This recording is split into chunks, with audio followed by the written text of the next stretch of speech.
neither of my girls got pacifiers. We didn't see a compelling reason. So long-term pacifier use, I believe, is going to create a poor oral rest posture, because when the pacifier is in the mouth, the lips are not sealed together. The anterior teeth are not together, so the teeth are apart. And then also the tongue is below that plastic pacifier nipple. So you also have a low tongue position. So, I mean, I think habits are ingrained very early in life. And if you allow that to persist, I think you're setting this child up for a poor oral posture. Okay, well then is sucking on a breast or, a mother's nipple, is that detrimental? It's completely different. When a child is pumping a mother's breast, it's taking that tongue and forcing soft tissue to the palate to extract milk. But it's certainly not the same as having a firm, plastic nipple holding the tongue down. Dr. Donkoh, thank you for joining me on JawHacks for chat number 14. I appreciate you making the time to come on. I know that you're a busy practicing dentist, and you practice outside of Chicago, is that right? Yep, suburbs of Chicago, Downers Grove. Cool. And you went to dental school at the University of Iowa. I did. Mm-hmm. And are you from Iowa, or where are you from originally? I was born in Iowa and grew up there, and then moved to Chicago after graduating dental school. Cool. And just as a background about how I found you and invited you onto the channel, I see you all over the social media groups, the Facebook groups, anything that has to do with airway dentistry, you're there and you're participating. That includes the MSE user group. And I know that you have some experience with that appliance in terms of being a patient and also in terms of treating. So were you all, how did you become interested in airway dentistry? And Ron, just before I get into that, that's also how I found you. So I think I found you before you found me. In March of 2021, I was an MSE patient. So I got my MSE myself. And at that time, I knew a couple dentists who had also gotten one. I think the dentist who placed mine had maybe done 10 or 20 before me. But I was interested in what other people's experiences were, and also, thinking is this normal? Should I be feeling this? Because the girls I had known that were my age, they're like, oh yeah, I split wide open after 6 days and stuff like that. And so, when you lay awake at 2 a.m. and, you're wondering, I got on Google or social media or something, and I came across JawHacks and your name. And I think you might have been going through MSE at that same time, or maybe shortly before. And I just started reading your page about your AGA experience and your MSE experience. And you shared so much from a patient experience, and that you were also a non-dentist very much impressed me at your accuracy of your description of everything. So yeah, that's how I stumbled upon you. Well, I really appreciate that. Yeah, I had a really tough time with my MSE. I actually did it. Me too. So did you see some of my videos about how much pain I was in and all the stuff I had to do to cope with the pain of turning the appliance? Me too. Yeah. Yeah. A lot of people contact me and they're like, wow, my dentist told me it was going to be totally pain-free. I wasn't even going to know it was there. And I'm having a panic attack. I'm about to go back to the doctor and beg them to take it out.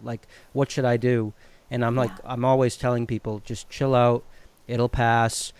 Everyone has a little bit of a different experience. I know right now it seems like you're going through some sort of torture experience, but your body will acclimate, and in the end, it'll be worth it. So, I'm glad that video is able to reach people and chill them out a little bit when they're going through a really tough time with the expander.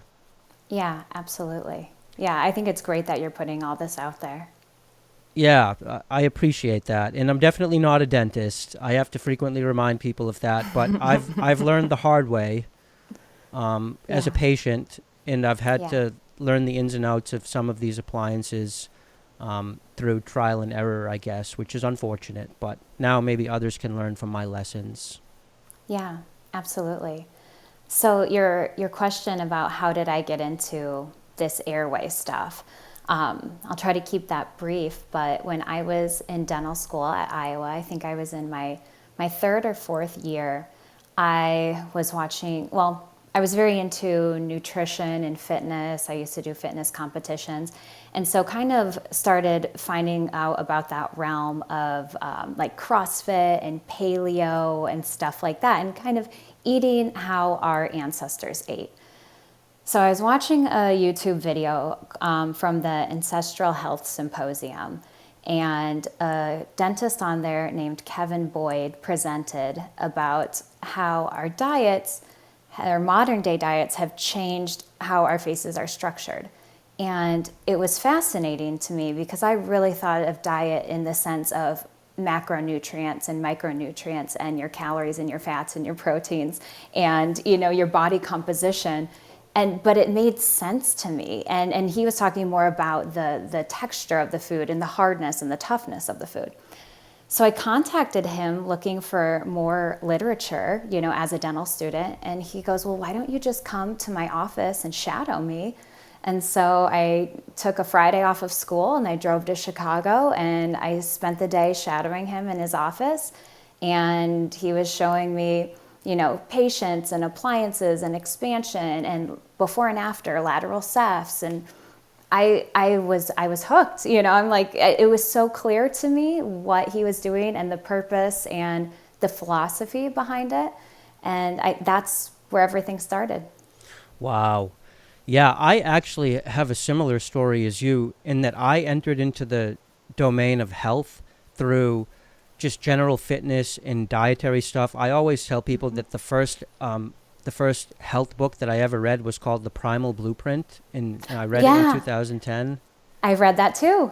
Super good book. One of like the earlier books on this idea that if we just think back to how our ancestors developed, then we can gain lots of health insights, right? Like that, and that idea, the longer you live and the more you experience and experiment with health, the more you realize how true that is, right? Like I'm super into barefoot running and minimalist footwear, and I used to wear those 5-finger shoes. Yeah, I know exactly what you're talking about.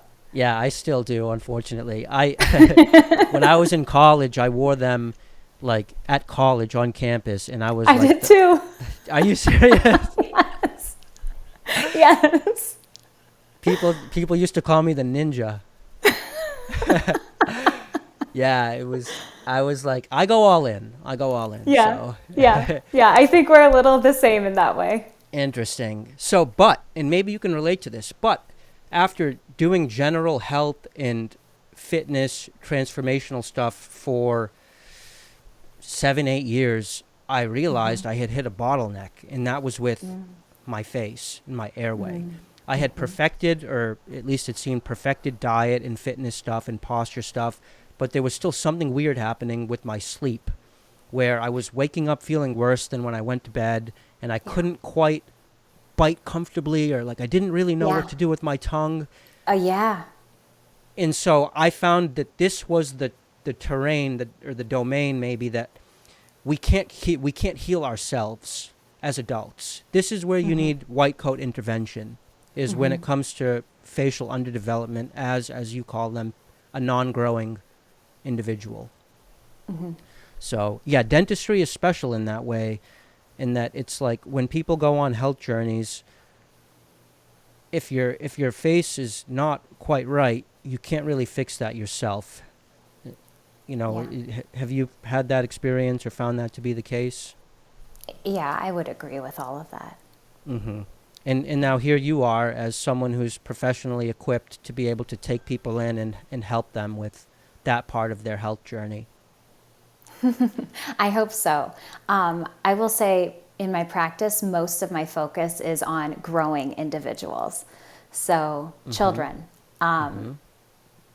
after 14, not growing anymore. Of course, I'm a general dentist, so I treat, you know, a wide age range, but I would say 70% of my practice is under 10. Mm-hmm. Yeah. So, and that's, I think, what I want to talk to you especially about is how can we help younger people avoid the situation that we as adults find ourselves in with these tiny mouths and tiny noses and airways?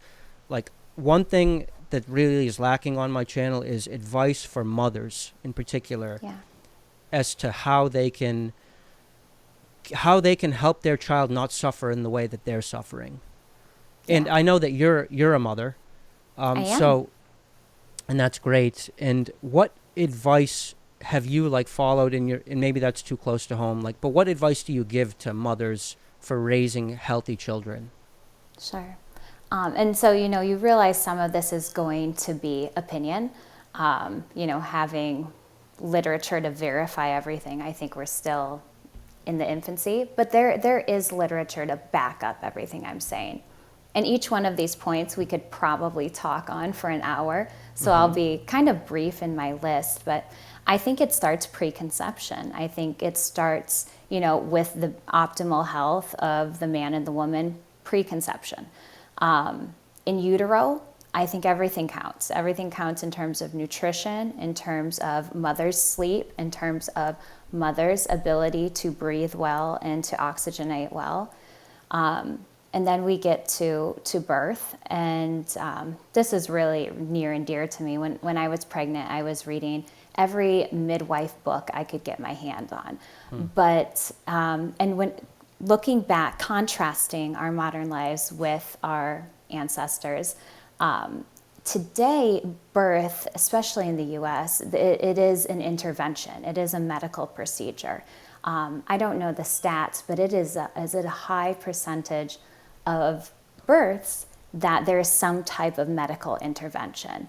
An epidural, a Pitocin drip, some type of forceps or vacuum assistance, or a cesarean section.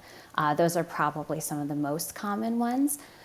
I philosophically do believe that we have birthed healthy children for very long time as a human species, and should generally be allowed to do it today. And I think in many cases it's very safe.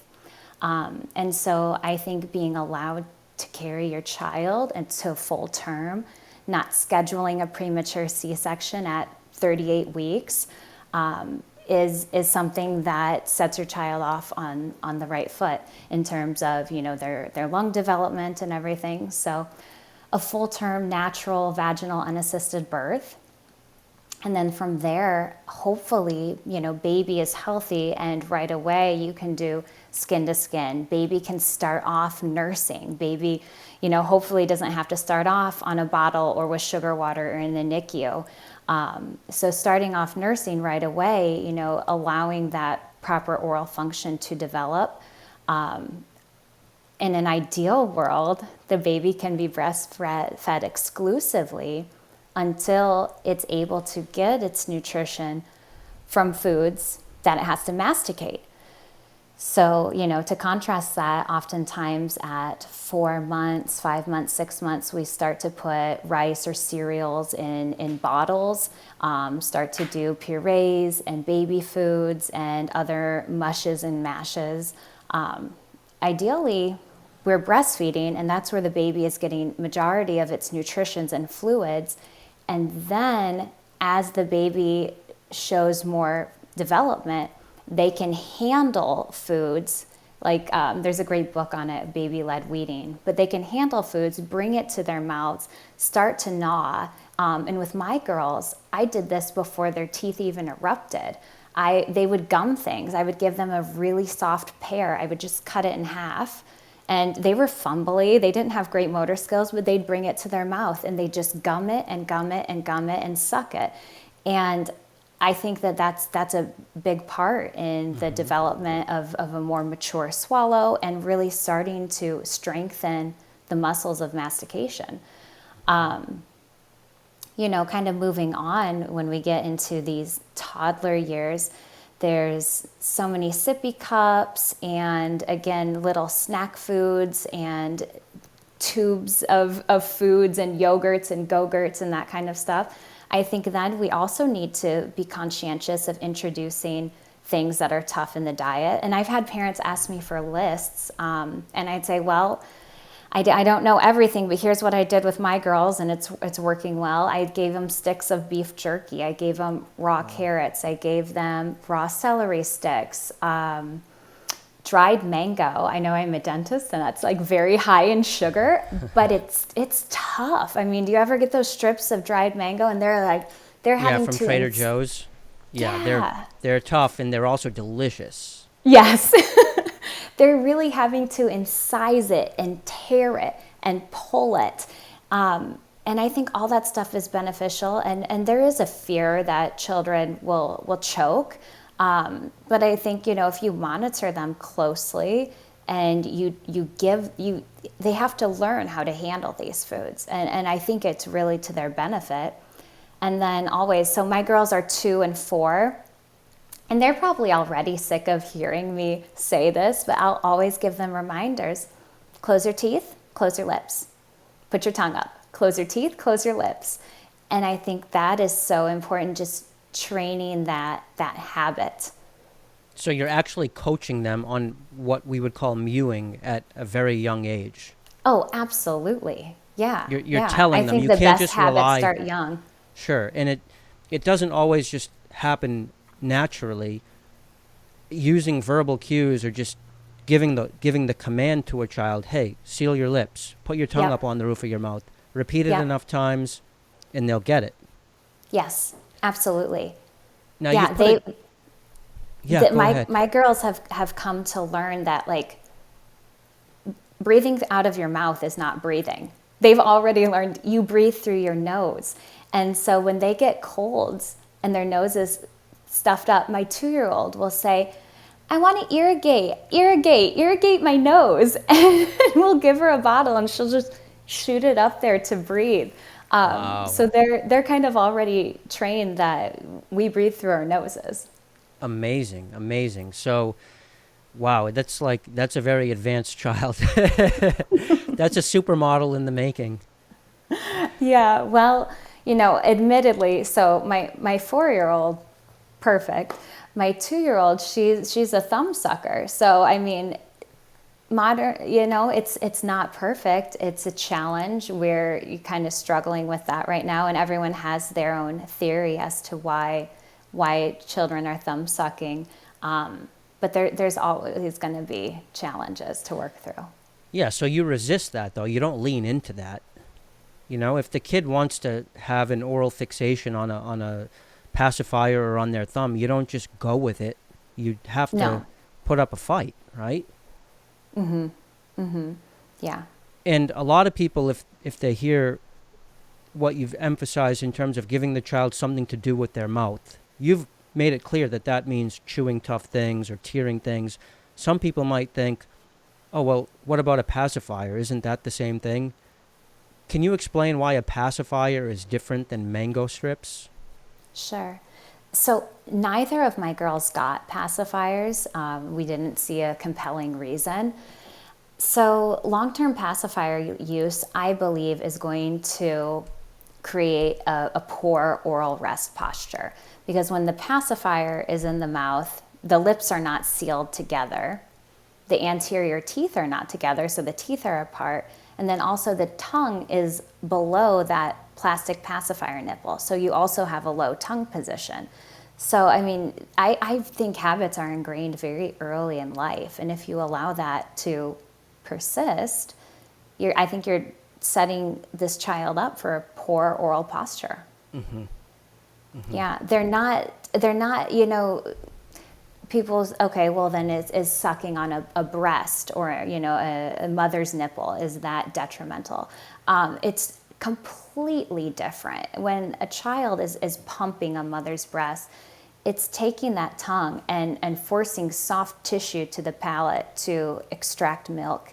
And I have some lactation consultants that, explain this very eloquently.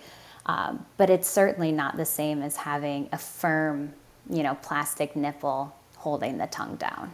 Yeah. Do you think that that suction that the baby makes when they're suckling milk, is that like the natural event that's supposed to teach us how to mew at a young age?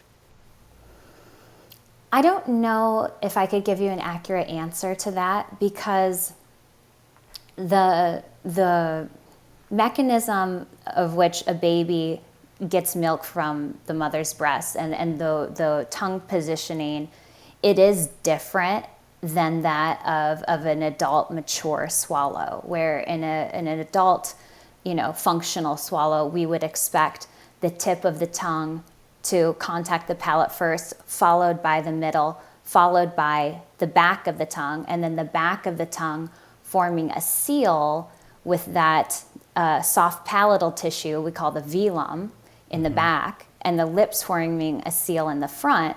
Therefore, the bolus of food or saliva is pushed down the throat, and at the end of that maneuver, a vacuum or a negative pressure is created within the oral cavity that then kind of effortlessly makes the tongue engage with the palate.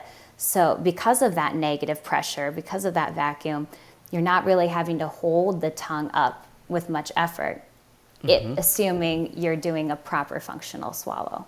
Interesting, interesting. Thanks for that breakdown. I want to run an idea by you, and I hope someone steals this and makes $1 billion off of it. But why has no one invented an artificial set of breasts that mimics a real breast, that women who want to breastfeed but can't, or men who want to take part in, helping feed the child properly, or in even having a babysitter breastfeed the child? Can't you create an artificial set of boobs that the baby can suckle with the same exact mechanism that it would suckle like a human female nipple? That sounds like an engineering question. I don't know. I mean, certainly maybe there's something that could provide the same mechanical stimulus. I think there's other factors though that are just as important as a mechanical stimulus, and that being a development of the microbiome from mom's flora and from mom's microbiome and that skin to skin contact. So I think there is more to it than just mechanics. Yeah, for sure. That are important. You've definitely given a more holistic vision of what it takes to get a child to develop a proper face, and it starts even before the child is conceived with the health of the parents. But I don't know, I just feel like the mechanical stimulus of suckling the nipple is disproportionately important. And do you think I'm wrong about that? Do you feel like it's 80% the mechanics of actually sticking the tongue up and forward that guides growth, and then the other stuff is important, but like the breastfeeding part is super critical? Or have you seen like infants that have been breastfed for, let's say, 2 years, and they still end up with poorly developed faces? Is that a thing? I have. Yeah. Huh. Yes. Huh. Yes. I have a 3-year-old in my practice who is still nursing, and just extremely symptomatic in terms of airway issues. One of the parent actually sleeps with the child and sees her breathing through her mouth heavily, rolling around all night, just terrible, unrestful sleep. And she's been to ENTs, and tonsils aren't enlarged and adenoids aren't enlarged. So no ENT wanted to operate, did a sleep study, and there were no formal apneas of 10 seconds or more that would lead to a diagnosis of obstructive sleep apnea. And so the medical community didn't quite know what to do with this child. And, I examine her, and there's no space between any of the primary teeth. And in fact, there's some overlap and crowding of the primary teeth, which there should not be. And so I see a very small oral cavity. But so yes, to answer your question in a long way, there are, times where you think, okay, breastfeeding till 3 years, great. And there's still this, what we would consider underdevelopment. Yeah. So it's complex. I think it's just so overwhelming to think about this from a more holistic point of view. I was recently on vacation in Maine, and the thing that I noticed, and I was at this vacation spot, and there were kids everywhere. I had never seen so many kids before, like since I was a kid, probably.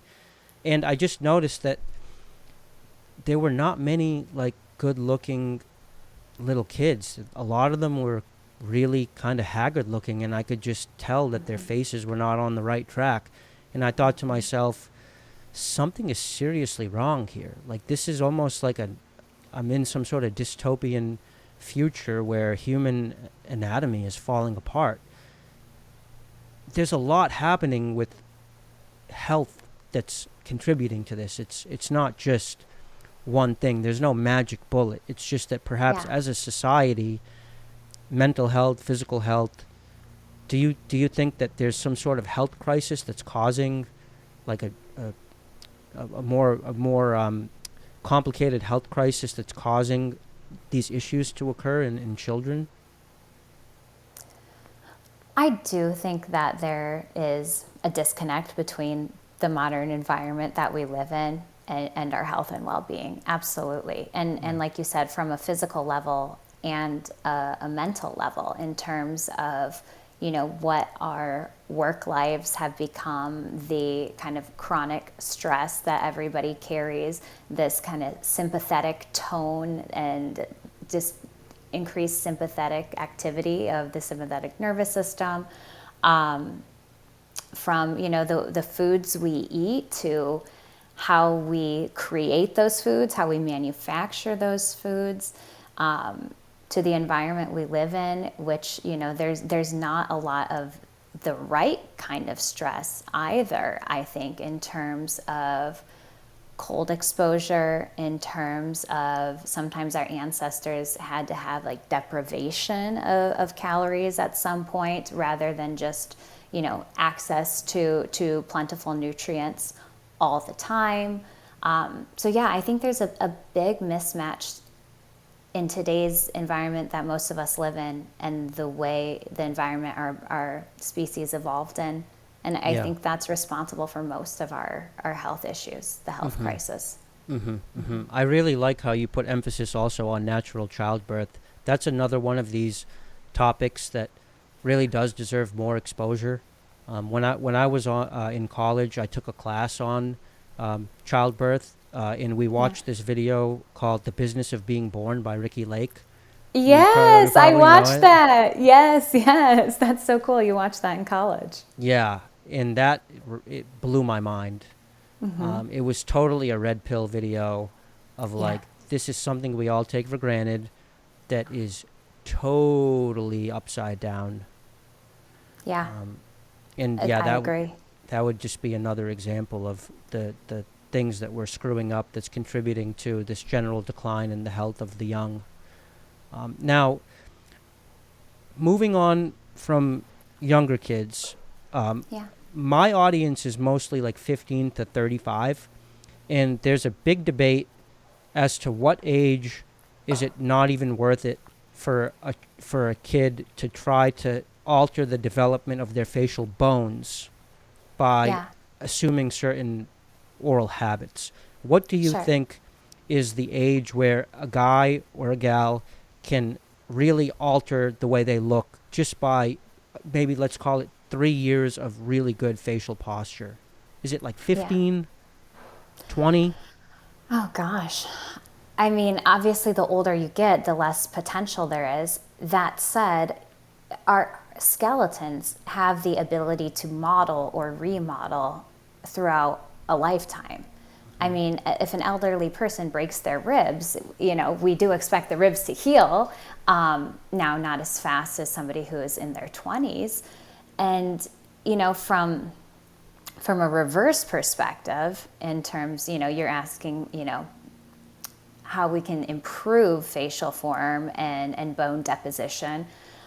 You know, from a reverse perspective, I have the unique situation where I bought a practice that for 35 years, the dentist I bought it from kept meticulous records.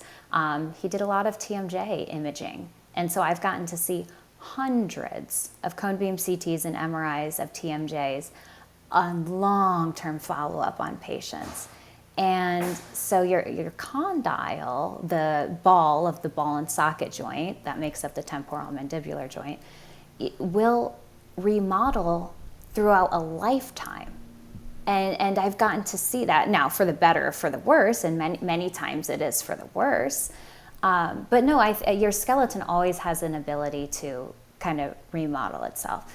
So, at what age can you not make as big of emphasis? And I think it depends on the degree of disparity or severity that you're starting out with. At some point, it just makes sense to do surgery to get the kind of drastic change or improvement, or to optimize that skeletal structure, as opposed to what you actually can have the ability to change with jaw and facial exercises.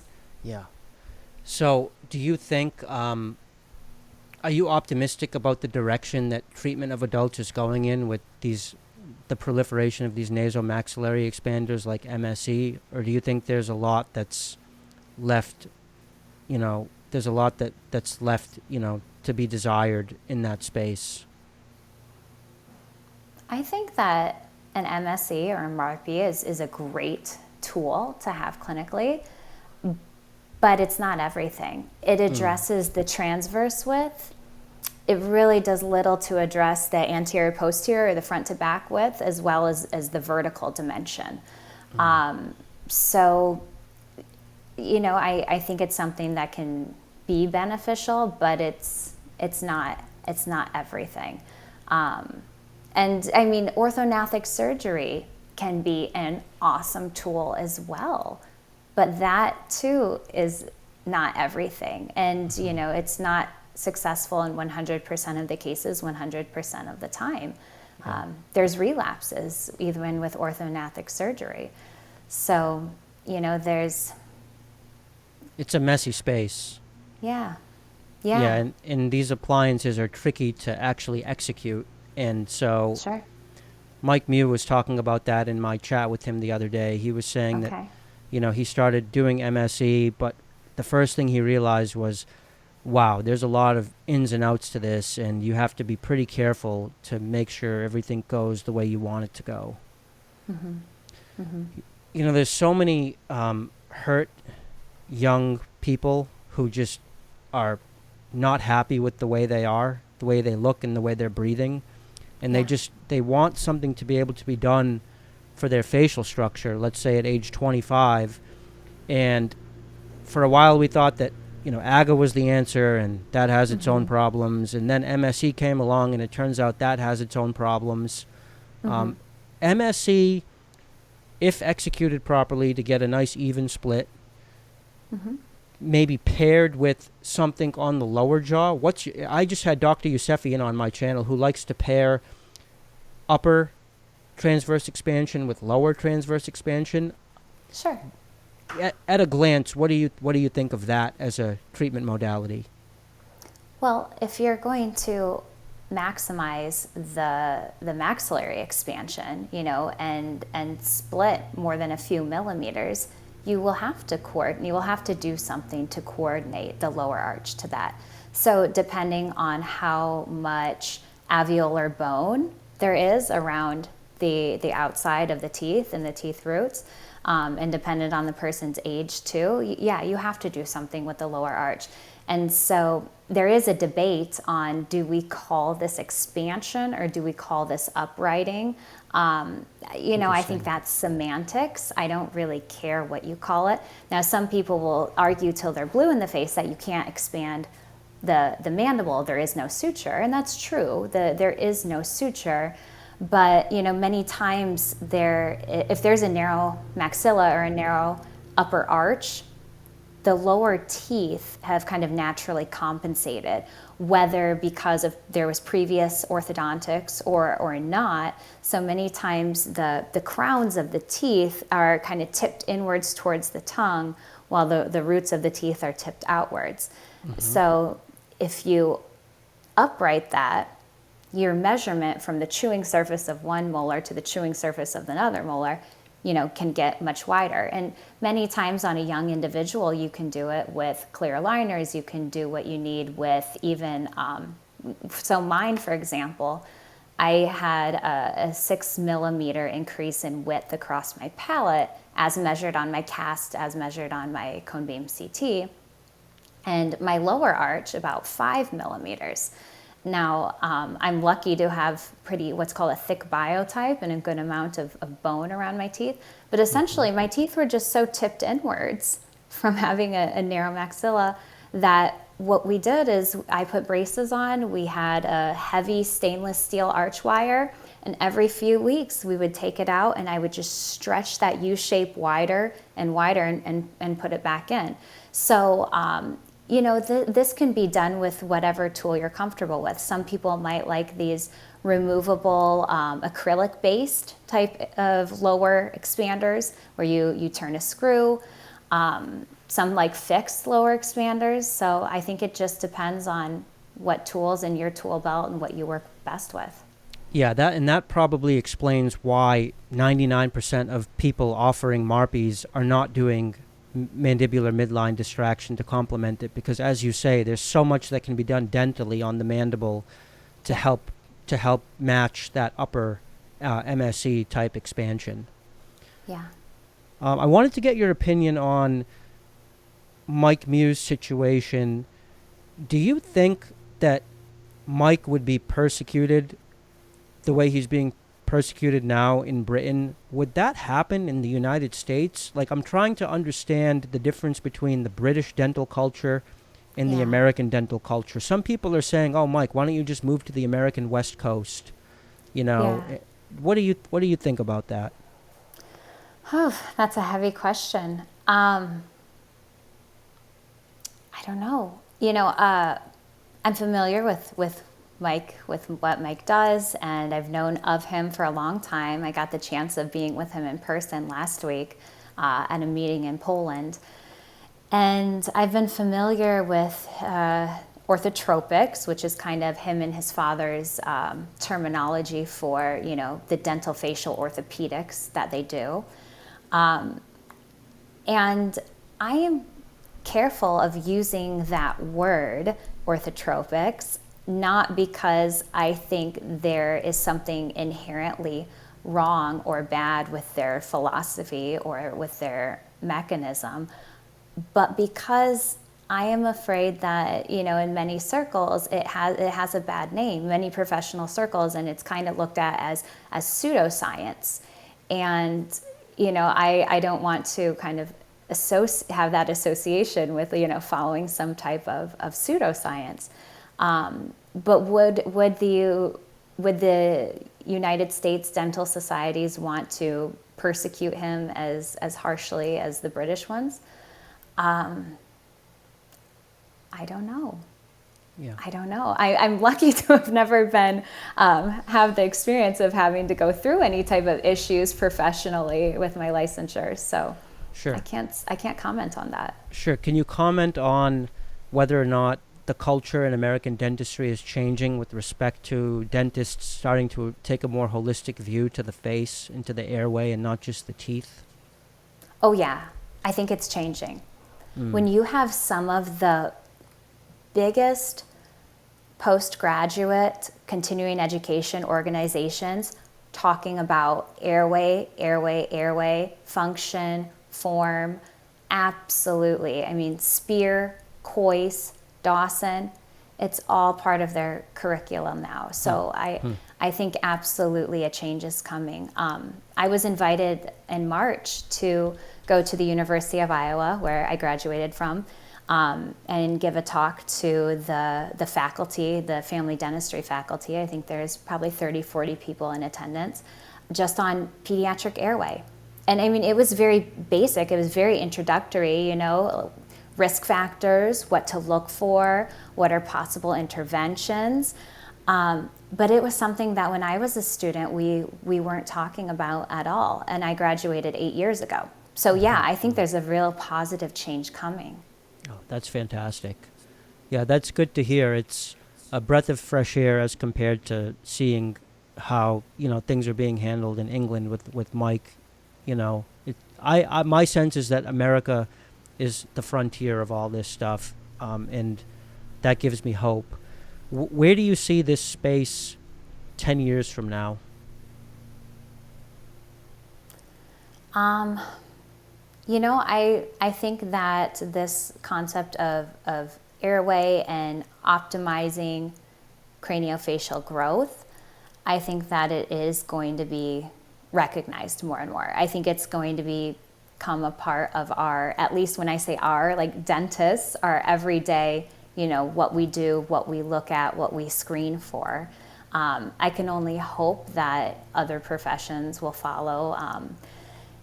Perhaps pediatricians will start to look at these things more. I think that dentistry is coming along faster because as dentists, many of us still have, small private practice clinics.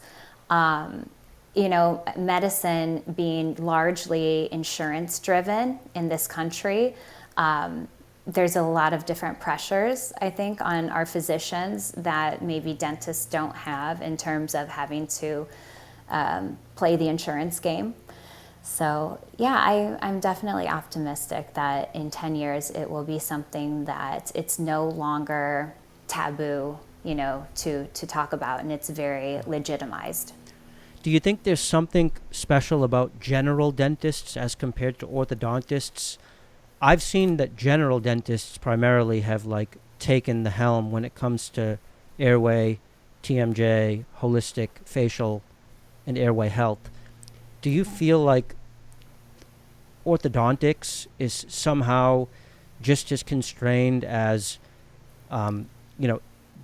as physicians are when it comes to broadening the scope of their practices? And is it really why is it that general dentists have taken the lead on this as opposed to, say, orthodontists? Yeah. I think most orthodontists, certainly not all, didn't have a chance to practice much of general dentistry, or maybe a few years, and, graduated dental school, went right to ortho school, and then that's what they did.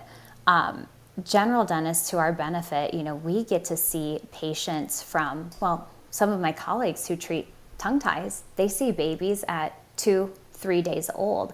I don't do tongue ties, so I do see young babies, maybe not, 2 or 3 days old, but certainly at 6 months.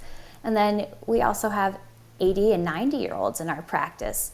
So you get to see throughout a lifetime is one. And then two is, in orthodontics, there's this concept of finishing. So you have an 18-month treatment. At the end, you get your retainers, you graduate from the practice, you're dismissed from the practice, you're finished. Sometimes the patient will go back to the orthodontist for a retainer check in 6 months or 12 months, or they lose it and they break it and they need one a few years later. But by and large, there is not a long-term follow-up. And in a general practice, I never think of, there's no finishing. You know what I mean? For as long as that patient and I am here, they are under my care. And, maybe that means guiding growth at a young age, or, taking care of pathology later in life. But there's not this finish. It's like, if you start an exercise regime and get, very healthy and you become, you hit your fitness goals, are you finished? No, I mean, right. It's a lifelong maintenance. I think I went off on a tangent, totally forgot your question. No, you nailed it.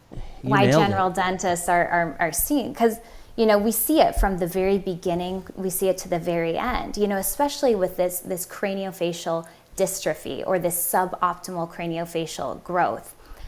Sometimes there's a tendency to think, it's a problem when it's recognized at 14 because this kid needs braces. It was a problem long before then. And, you know, some of these are anecdotes just from what I've seen in my own experience, but hang with me. The whole head and face is comprised of many bones that interdigitate with each other at sutures. And when there is a deformation in one bone, it will certainly affect another bone. I've seen children that have come in with plagiocephaly, so kind of a flat side of their head. So one of the bones of either the back of the head or the side of the head is flat. Some babies are born with that. Truly, some babies come out of the uterus and they're born like that. And you know, the best explanation that I've gotten from people is it's just been their position in the womb. Some develop it, you know, after a few months of just lying in one constant position and having that pressure on the cranium. And I've seen kids who have been treated and untreated. Treated mostly with those dock band type of helmets. So those helmets that the kids wear for several months to kind of redistribute the pressure to shape out the head more evenly.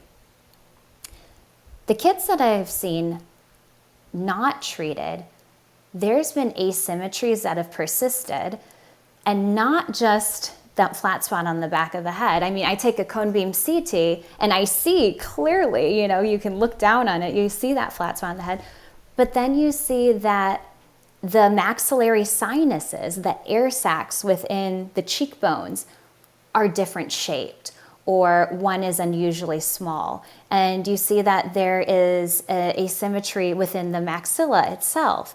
And I mean, it does not occur in isolation. So I think when you're a general dentist, you get to see all these things and you start putting everything together. Yeah. Yeah, the general dentist takes more ownership of the patient's life and health as opposed to the orthodontist who's just sort of selling something. Come in, I'm selling you this, not in a pejorative way like selling, like they are delivering value, but they're selling a 2-year package or whatever. They're selling a straight smile and then see you later. When it comes to other parts of your health, that's someone else's business. So yeah. It's an interesting, I never thought of that distinction, but that's a really good point. I haven't seen my childhood orthodontist since I was 13. Yeah. And look at all I've been through, right? Since then. And I never even thought I wouldn't even know if I could get an appointment there. They'd probably consider me a new patient. I'm probably not even in their record system anymore. Yeah. Right? That's crazy. Yeah. So I wanted to ask you, so you're only the second woman I've had on my channel. Okay. It's mostly like locker room. Okay, it's mostly the boys on this channel. My YouTube, I'm privileged. My analytics tell me that my audience is like more than 90% male. Okay. A big contingent of my audience believes in this idea called the Black Pill. Okay. I imagine you don't know what that means.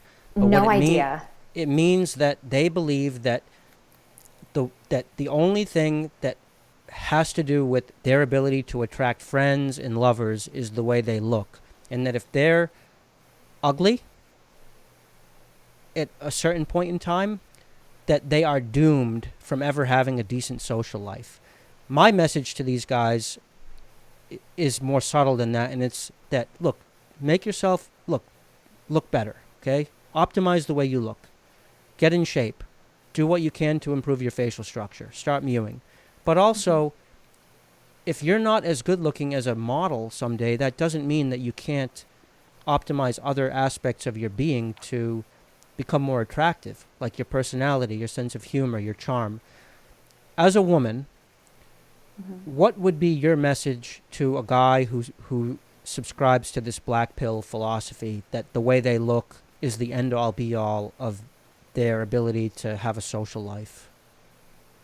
Well, I mean, look around. I think there's everyday examples that negate that in terms of people who may be considered less than attractive being very successful professionally, socially, romantically. So No, it's not everything. It's there's values in terms of what society values. There's values in terms of what other individuals value, and those are different across different societies and for different people. So no, I don't think your physical appearance is the end all be all by any means. It is, I think, on a subconscious level, though, the first thing that someone else perceives, and I think there's an evolutionary purpose for that, for us to be able to visually take in somebody else and then subconsciously kind of make a decision, is this person part of our tribe? Is this person, somebody we trust? Is this person somebody we want to mate with?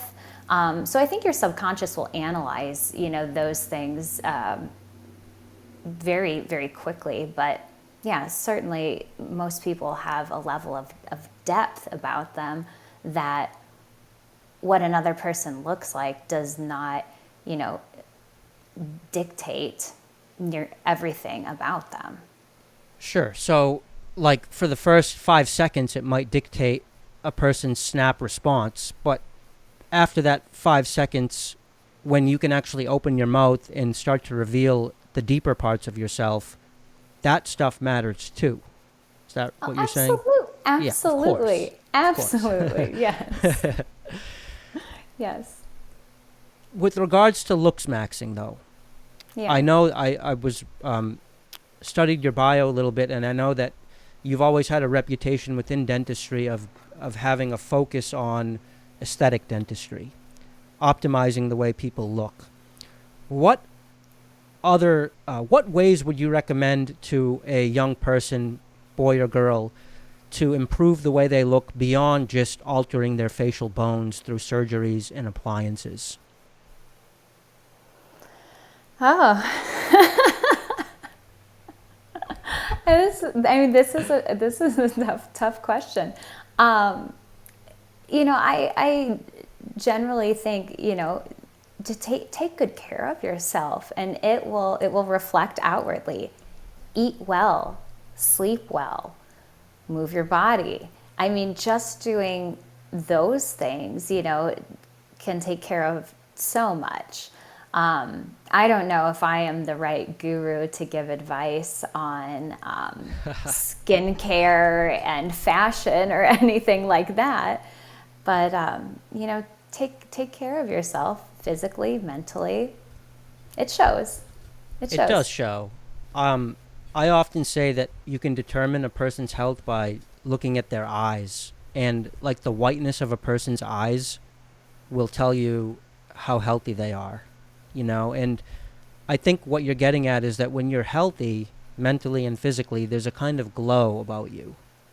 And it's hard to pinpoint where on the physical body you could identify that glow is coming from. Maybe the eyes, maybe the skin, maybe the hair quality. I don't know, maybe all of it together. But there's something attractive about a glow in a person who's healthy, even if they don't have a perfect jawline. Absolutely. Yeah, and everything you're describing has sort of captured by this Looksmaxx community. Like, this idea that we should go to the gym and improve our body from the neck down is, it's at the top of the list. They call it gym maxing. Okay. One primary response to the Black Pill idea is, look, if you think you're irredeemably ugly, go to the gym and get a great body, get a six-pack, and, like, be able to squat a healthy amount and improve your range of motion when it comes to, leg stuff, arm stuff, shoulder stuff. Get ripped. And then tell me how much your ugliness is still holding you back. So that's sort of my angle. And, if you do that kind of thing, no doubt, your body will change, but I think your whole mentality will change, Whether your face changes or not, being fit and having that kind of stamina and, having that, rush after you've just, maxed out your deadlift, that you've never done before. That kind of thing is just, it makes you mentally strong, mentally confident. And I think that becomes apparent when people get to know you as well or have a For conversation with you. For sure. I've actually coined a new term called biochem maxing, which means Okay. like ensure that your body has a happy chemistry all the time, and that will improve your game. Yeah. Like I built a Yeah. cold plunge for myself, and I know cold plunging is Oh, kind of mean right nice. now. Yeah, I love it. I, Oh, I it's the want it. best. I want one. I fill my bathtub with ice cubes sometimes and run cold water into it. For sure. Same idea. Yeah, so you know. Yes. Yeah, you get it. It's an amazing feeling. And you become a different person when your dopamine levels are spiked 250% for 2 hours after a cold plunge. Like, people treat you different because you're going about the world with a kind of a pop in your step, Yeah. right? And that matters too when it comes to attracting people. Oh, absolutely. Yes. So there's you probably don't realize this, but there's so much despair in this corner of the internet with regards to young guys feeling doomed from ever being able to participate in mating. Ultimately, it's mating, right? Like Yeah. that's what our genes are screaming for. But It's the reason we do anything, right? sure, sure. But of course, tangentially, that means having friends too. If you're a guy, you need to have guy friends and you need to be part of a social circle and stuff. And even I can get pigeonholed into this corner of the internet. One of the things YouTube analytics does is it tells you what other channels your followers are watching. Okay. And so I look at the channels that my followers are watching, and then I watch Yeah. some of those videos, Okay. and it's dark. It's Really? black pill stuff. Yeah. Yeah. It's like scientific analysis of facial structure, measuring angles between different parts of the face and different metrics, and saying Okay. basically, look, if you want to be attractive, you have to have this metric or that metric. And when I listen to that stuff enough, it changes the way I act and feel about myself. I should say this. It changes the way I feel about myself, and then that changes the way that I behave. And then that negatively affects my attractiveness. Yeah. And so it is an echo chamber that puts you into a downward spiral that becomes a self-fulfilling prophecy. It's a complex kind of psychosomatic thing that occurs when you go into these echo chambers of certain belief systems. And Yeah. one of my missions is to not let guys go down that rabbit hole. Yeah. So No, yeah. that is dark. I mean, stereotypically, it used to be, the preteen or teenage girl, with eating disorders and stuff like that. So, no, you telling me that there are these message boards and places to communicate that young men are feeling this way, that's kind of news to me. Yeah, you're so right. I feel like when I was growing up in the 90s and the 2000s, it was the girls that were insecure, right? Primarily. The guys were just out roughing up their elbows playing wiffle ball or whatever, right? No guys ever Looksmaxxing was never a thing when I was a kid. So, I don't know what the heck's happened. I think it has to do with the Instagram culture and basically all of these beautiful men like rising to the top of the algorithm, and then men comparing themselves to that all the time, and then women's standards of what counts as an attractive man changes as they're constantly looking at beautiful men at the top of their social feed, and then that basically trickles down and makes them consider normal men less attractive, and then you just end up with this whole crazy culture where the rich get richer and the poor get poorer when it comes to mating and attractiveness. But when you close the apps and you just get outside and go meet people, if anyone still does that, I still do that. Good for you, Ron. You realize that in the real world, you do have an opportunity, as you said, to show people that deeper side of yourself when you have a chance to actually open your mouth and talk. Absolutely. Yeah, and it's good to have a female to affirm that message. Oh, well, I'm glad I could be that voice. Yeah, and more importantly, I'm sure you're actually taking young men who come into your practice, children, I mean, and setting them on a path to not have to deal with these insecurities in the future by giving them, the face that genetically they deserve. I would like to think that I'm playing a part in that. Yeah. You definitely are. You definitely are. I can tell just from, seeing you in the groups that you're a big part of this space, and I have a feeling that that'll be the case for many decades to come. Well, thank you. Yeah. Well, good. So we're at an hour now, and I'm sure you got to get back to work. So I'll let you go. But I really have appreciated the time we've had together and all of your wonderful insights. So thank you so much, and I'm sure we'll be seeing each other around. Well, thank you for inviting me to be on here. You're very welcome. All right. Talk to you soon. Bye, Ron.